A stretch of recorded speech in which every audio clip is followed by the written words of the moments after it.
Om Shri Sai Ram, Sandeha Nivarini, by Bhagwan Shri Satya Sai Baba, Chapter 9, Swami. Oh, you have come?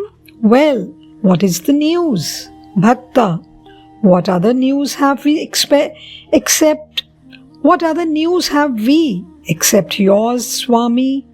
I heard that your Kerala tour was most pleasant and wonderful. However, I'm sad that I was not destined to join.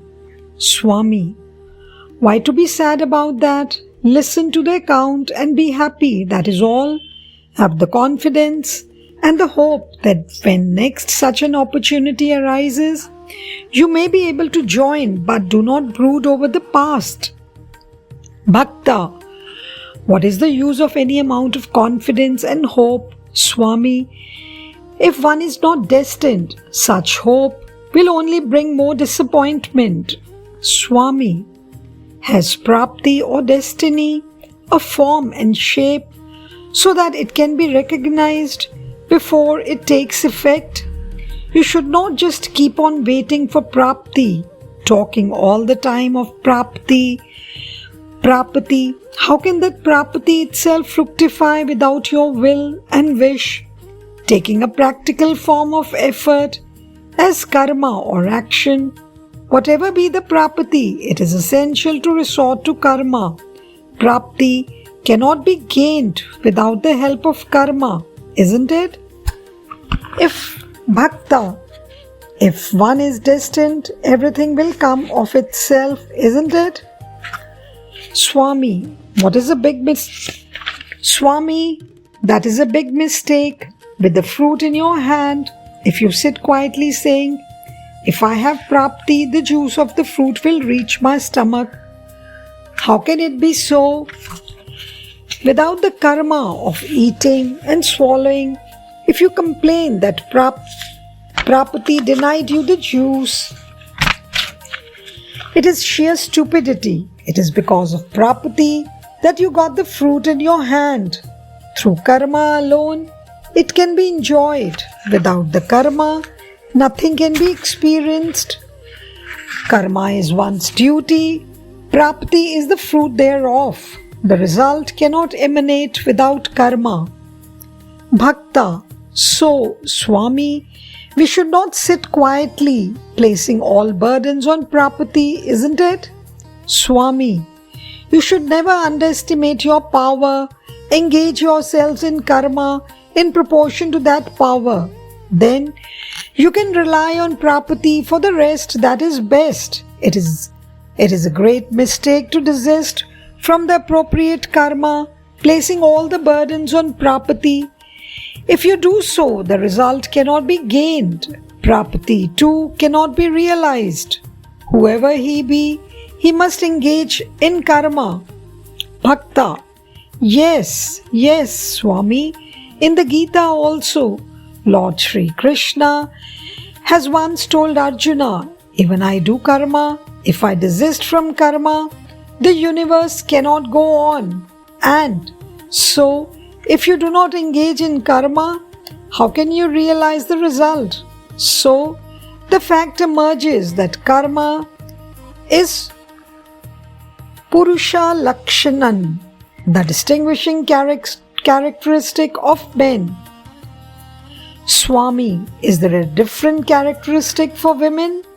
My dear man, karma is not merely Purusha Lakshanam or characteristic of men. It is Prakriti Lakshanam, characteristic of Prakriti, whole creation, all beings, men or women, insects or worms, trees or animals, everything in this universe has to do karma. There is no escape from this law. The result of this karma is what you call prapti or destiny or fortune, or aprapti, want of fortune. So understand that karma is the characteristic of Prakriti. Do not talk of it as Purusha Lakshanam. Paramatma is the one and only Purusha. Prakriti is all Shakti, feminine. You are all not Purushas, remember. Bhakta. But Swami, we are witnessing, practicing and experiencing the distinction between the masculine and feminine. It is present in nature. When such is the case, how is it possible to say that all are feminine? It is also not convenient to say so. Swami, my dear child, you may imagine to be so guided by your natural reasons, but reality is not that. All these names and meanings are just for the sake of secular experience, temporal, temporary. They are not the basic truth. All this is simply play acting, mere impersonation. Men sometimes take up the roles of women in some plays. Are they therefore women? Sometimes women play the roles of men. Are they therefore men? These are just impersonations for the duration of this drama. Prakriti. When Prakriti is wholly feminine, whatever the number of impersonations, it follows that all is Shakti, feminine, not Purusha, masculine. The genuine Purusha is only one. He is Shiva. He is the Atma. Atma is eminent in everyone, but for this reason alone, everyone will not acquire Purushatvam or masculinity. All this is one big theatrical stage with varied characters and stories. In a girls' school, the roles of both men and women are taken up by the girls only. So too, in the Prakriti theatre, Shakti, which is feminine, puts on all these roles. It acts and experiences all these characters. However, reality is not so, my dear child. Bhakta, Swami, even after listening to all this, the nature of the world remains an enigma to me. When one side is seen, it appears to be real. When the other side is seen, it strikes as unreal. Nothing is definite. Swami, that is exactly what this Jagat or world is called Mithya. Mithya, that which cannot be defined as absolutely existent or non-existent. That is neither Satya or existent nor Asatya or non-existent. Since you have been born in this Mithya world, your mind too is operating with the qualities of Mithya, definite neither on this nor that. Bhakta. Then setting aside this discussion of Mithya, please tell me something, Swami, of that Satya, of that Purusha, whoever he is. Swami, the real Purusha has neither birth nor death. He undergoes no change. He is Chit Swarupa, Jnana Swarupa. He is the embodiment of Jnanam, but not Dharma. The Jnanam, which is his nature, is not the Jnanam or knowledge which changes with time. That which is light as its very nature will not contain even a lot of darkness. The sun does not acquire effulgence through the world it illumines. It will emit splendor whether there is a world or not. The essential nature of a thing will not change at all. The Purusha is self-luminous. He is always the object of knowledge. He is cognizant of all the vrittis or mutations of the chitta or mind.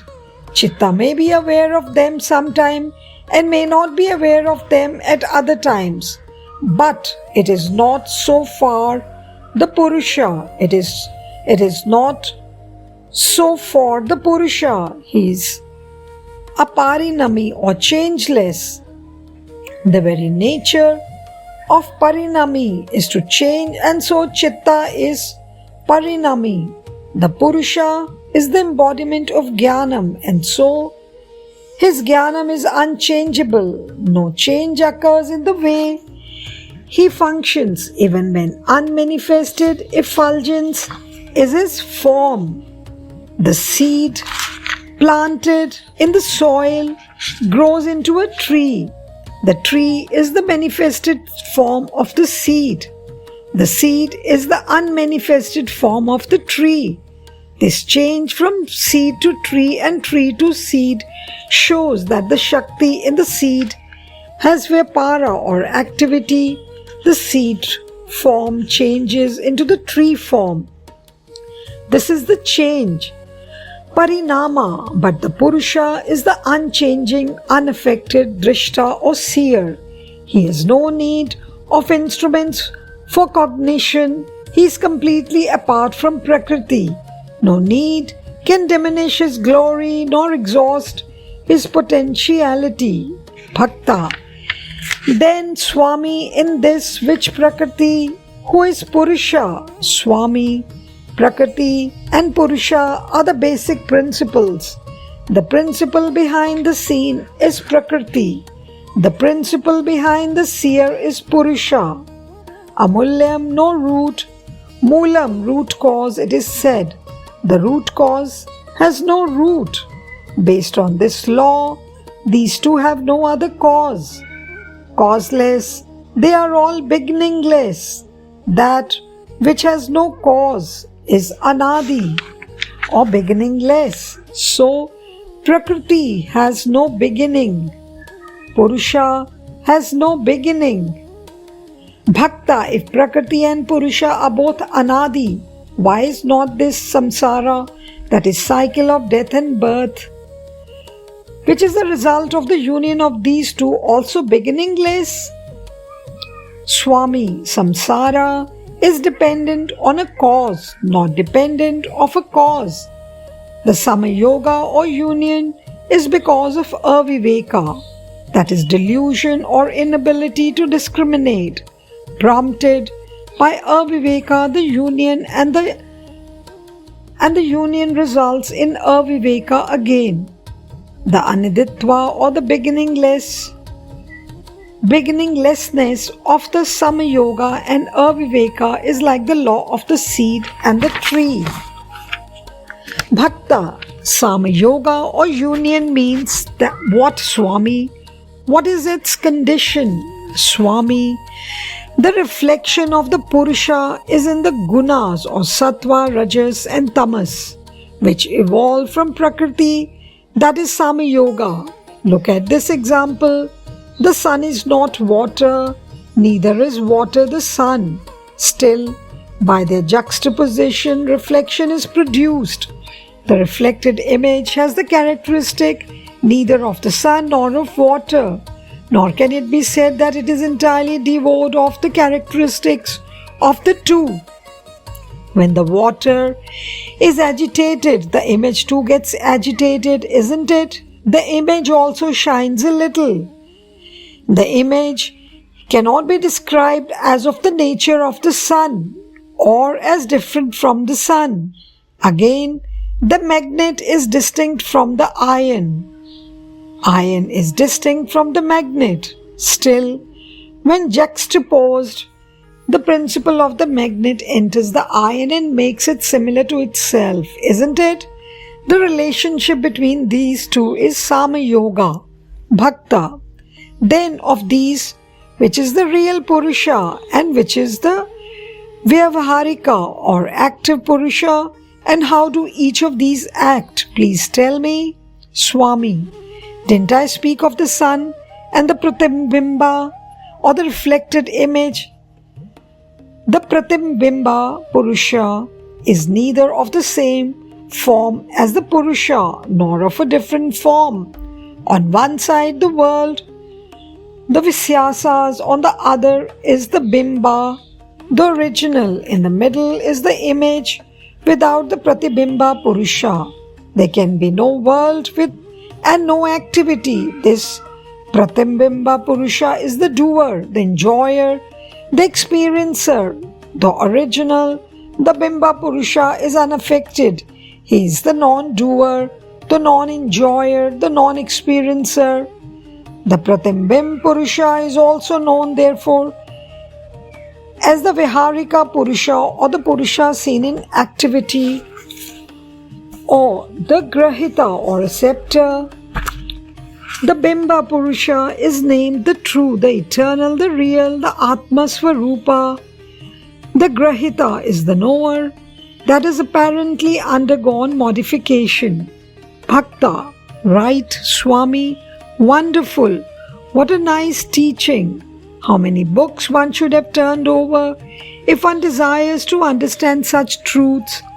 Turning over the leaves of the book is one thing, but to grasp the meaning is such more difficult. I have now known that the Purusha is not in the world, that all this is merely a drama staged for purposes of worldly experience. Paramatma is the one real Purusha. To attain that Paramatma, every single thing in Prakriti is striving. Probably this is what is referred to as the union of Shiva and Shakti. Fine. Swami. Yes, this is what is also referred as Jiva Brahma, Sama Yoga. Everyone, whatever his condition, must crave for this union, for the Jiva cannot exist alone forever. The sadhana that has to be done to achieve this union is called Paramartha sadhana, or the endeavor to attain the highest truth. Moksha sadhana, or sadhana for liberation. Bhakta, what does moksha mean, Swami? What is the meaning of mukti? Swami, both mean the same thing. The finish of the jivi is spoken of a mukti, that is to say, that which is endowed with the manas or mind is the jivi. When the manas, nama, rupa and gunas are destroyed, then the jiva attains moksha. When nama and rupa are destroyed and the mind becomes ineffective, the jivi becomes one with Brahma. This is moksha. Take the Godavari, the Ganga, etc. How long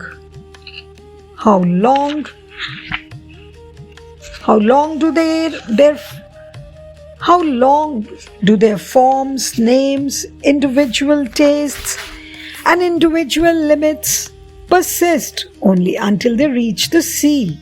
Even as they approach the sea, their taste, their names and their forms undergo changes. When these three characteristics completely disappear, then we say that they have merged in the sea.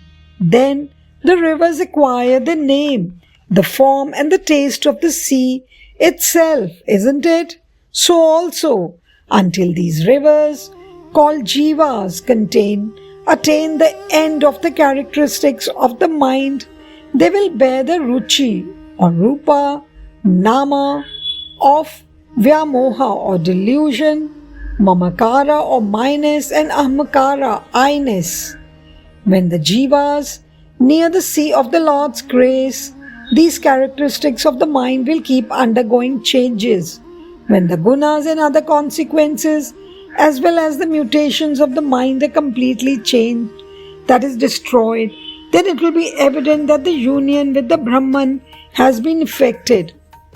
Until such tastes and names persist, union cannot be accomplished. How can the Ganga which has reached the ocean be sweet? If it has that taste of sweetness, then the inference is that it has not yet reached the open sea. Similarly, if it is said that one has merged in Brahman, he should not have the gunas and the taste of manas. If he has them, it is proof that he has not achieved union. He has not achieved complete union. Do you understand?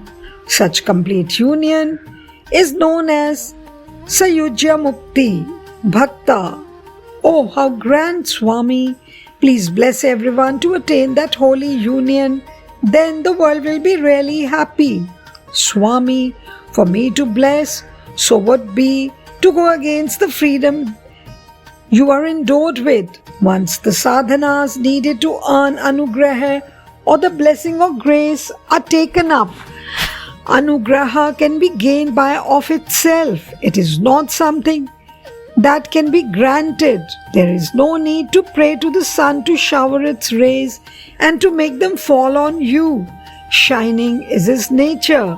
If only the obstacles between you and the sun are removed and you stand straight under the rays, they will fall upon you by themselves, keeping the obstacles of Vyamoha or delusion, Mamakara or minus, and Ahamkara or I-ness between you and the rays of His grace. If complaint is made that they do not fall on you, those is the fault. Whose is the fault? What can the rays do? Bhakta, this is as good as saying that we should keep ourselves away from all traits of Mamakara and Ahamkara. Swami, why do you say as good as saying? I'm saying so emphatically over and over again. If you seek the rays of Anugraha or grace, try without faltering to be away from all these traits. Instead, if you wish to wallow in this dirty pond, then no need to worry about Anugraha. But remember, even if it is not needed now, you will crave for Anugraha or grace after some time or within a few more births. You cannot escape from the task of renouncing Vamoha and Ahamkara. It has to happen someday. Then why suffer until that time comes? Why can't you become liberated by becoming pure as quickly as possible? Strive gradually for this from this very day. Nay, from this very minute. You may leave now, my boy, but come again. Only do not go to extremes in your efforts. Be steady, be patient. Jai Sai Ram. साईश्वराय विद्महे सत्यदेवाय धीमहि तन्नः सर्वप्रचोदयात्। ॐ साईश्वराय विद्महे सत्यदेवाय धीमहि तन्नः सर्वप्रचोदयात्। ॐ साईश्वराय विद्महे सत्यदेवाय धीमहि तन्नः सर्वप्रचोदयात्। ॐ